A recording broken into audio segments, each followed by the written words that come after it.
పెళ్లి ఫిక్స్ అయిందా? తెలుగు మ్యాట్రిమోనీకి థ్యాంక్స్ చెప్పాలి. పెళ్ళంటేనే తెలుగు మ్యాట్రిమోనీనే. 26 సంవత్సరాల నమ్మకం, లక్షలాది సంతోషకరమైన వివాహాలు. తెలుగు మ్యాట్రిమోనీని డౌన్లోడ్ చేయండి. ఆస్కార్ అవార్డుల రూల్స్ మొత్తం చేంజ్ అయిపోతున్నాయా?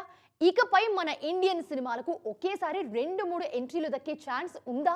రాబోయే 99వ ఆస్కార్ అవార్డ్స్ కోసం అకాడమీ తీసుకొచ్చిన ఈ కొత్త రూల్స్ మన ఇండియన్ దర్శకులకు అలాగే నటులకు ఎలాంటి బెనిఫిట్స్ కలగనున్నాయి?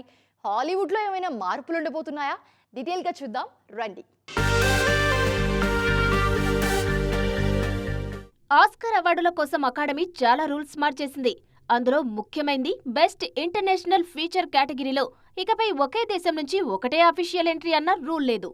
కేన్స్, వెనిస్, బెర్లిన్ లాంటి ఇంటర్నేషనల్ ఫిల్మ్ ఫెస్టివల్లో అవార్డు గెలుచుకున్న సినిమాలు కూడా నేరుగా ఆస్కార్ బరిలో దిగేలా కొత్త రూల్ తీసుకొచ్చారు.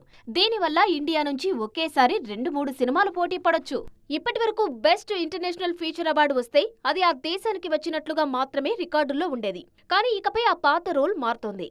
ఆస్కార్ ట్రోఫీని నేరుగా సినిమా డైరెక్టర్ చేతికే ఇవ్వడంతో పాటు ట్రోఫీ మీద డైరెక్టర్ పేరును ముద్రిస్తారు. అంటే మన డైరెక్టర్లు తమ పేరున్న ఆస్కార్ ట్రోఫీని నేరుగా సగర్వంగా అందుకోవచ్చు.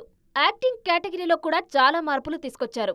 గతంలో ఏడాదికి 3-4 సినిమాలు చేసినా ఆ నటుడికి ఒకే ఎంట్రీ ఉండేది. కానీ ఇప్పుడు అలా కాదు, 2 నామినేషన్స్ దక్కుతాయి. మరోవైపు ఏఐ టెక్నాలజీ పైన ఫోకస్ చేసింది అకాడమీ. ఏఐ సపోర్ట్ ఉన్న సినిమాలకు కాకుండా ఒరిజినల్ యాక్టర్స్ కి మాత్రమే ఈ అవకాశం దక్కుతుందని అకాడమీ చాలా స్పష్టంగా తేల్చి చెప్పింది. ఆర్టిఫిషియల్ ఇంటెలిజెన్స్ వాడకం విపరీతంగా పెరుగుతున్న ఈ రోజుల్లో రైటింగ్ కేటగిరీలో ఖచ్చితంగా మనుషులు రాసిన కథలకు మాత్రమే ఆస్కార్ ఎంట్రీ ఉంటుంది. ఏఐ వాడితే ఆ డీటెయిల్స్ అకాడమీకి ఇవ్వాల్సిందే. అలాగే కాస్టింగ్ విభాగంలో 3 విజేతలకు అవకాశం కల్పిస్తూ మిగతా టెక్నికల్ కేటగిరీల్లోనూ కొన్ని కొత్త మార్పులు తీసుకొచ్చారు.